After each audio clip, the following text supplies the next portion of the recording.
Hey everyone, yeah, I want to take this chance to do a quick video. I normally do like a video during the week and I haven't had a chance to because my setup is yet again broken down for the time being. But a lot of things happened this past week which kind of, to be honest with you, got me a little frustrated. And also just some changes in things in the marketplace, and so it made me rethink my plans in terms of what I'm doing for FPV.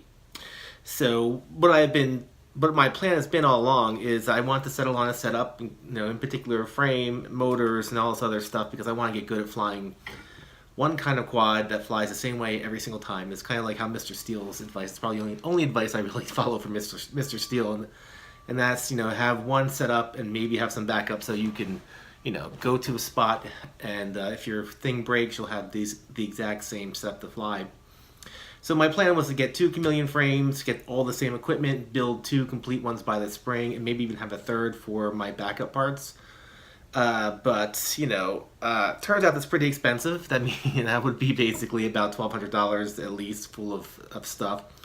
And I also want to buy the Fat Shark HD goggles, which is a solid $600 after you buy the modules and the antennas that you need, if not maybe a little bit more.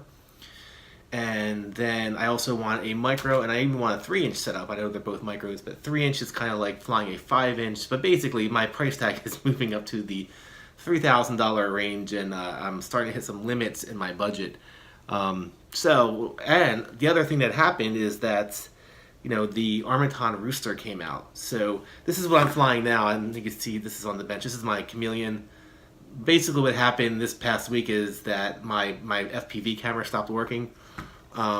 So the last meetup we had, I flew for about a minute and a half, and then the thing I had to fly out of the sky, and then it caused a little bit of damage to my Chameleon. I don't want to take it apart right now, but basically the bottom plate, this is a brand new warranted, I just got it in the mail from Armaton, and this part of the stuff, it didn't do serious damage. It was already scuffing up the bottom areas here where this aluminum meets the carbon fiber. It started to like shatter a little bit, and I think it's because I probably have this really secured in here, and when it hit, it must have just put stress on the top of the carbon fiber.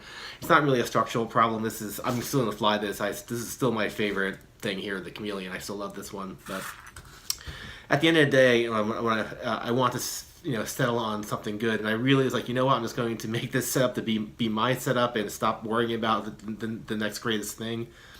But after looking at the Rooster and realizing that I'm not really settled on this one yet, and I'm still obviously flying this, I think I'm going to wait for the Rooster. Probably going to wait for the spring to do the Rooster, maybe even before some of the kinks are worked out.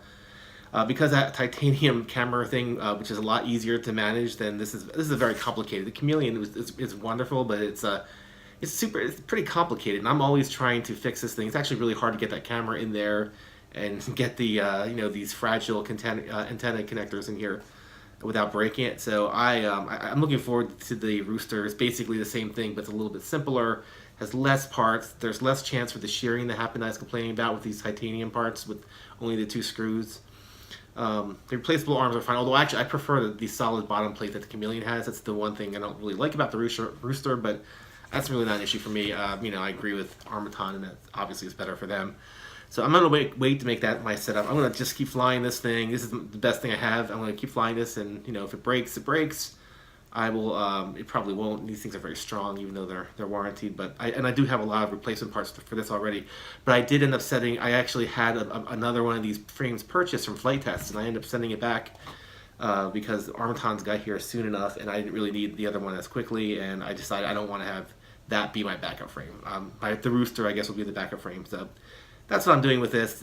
The other thing is, I ended up also ordering the goggles from Flight Test. I decided just to give up on the 600 plus.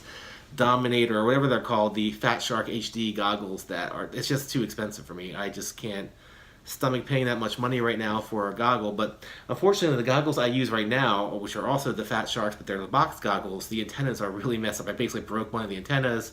I'm not getting great footage or range from these goggles. They're very expensive. I think I paid like $250 for them, but there's no DVR. They work great, and they're fine, but they're very old. All the foam has like disintegrated.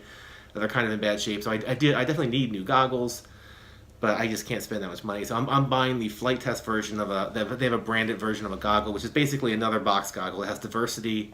I'm getting good antennas, a solid patch antenna, a solid TBS circular antenna for them, and I just need to get better FPV range. My FPV range is terrible, and I think it's because of my antenna situation. I don't have a patch, and they're just I think the receivers are just broken in my current goggles. So at the end of the day, that's going to cost me about $200.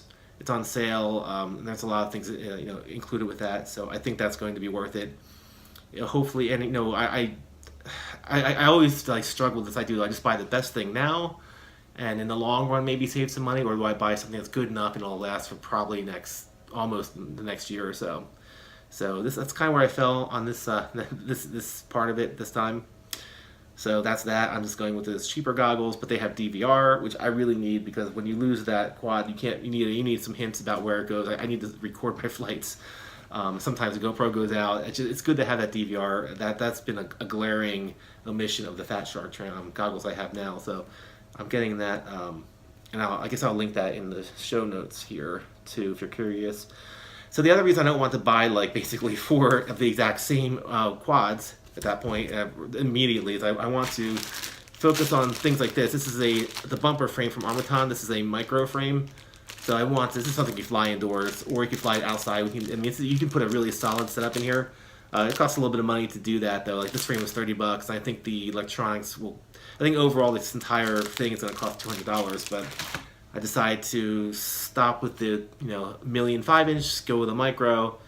And I think at some point in the spring also, maybe even before I get my entire 5-inch fleet working, I think I want to get a 3-inch or maybe a 4-inch, but something that's going to be underneath that 250 gram weight limit. So I have a simple quad that's easy to fly. These lighter quads break less.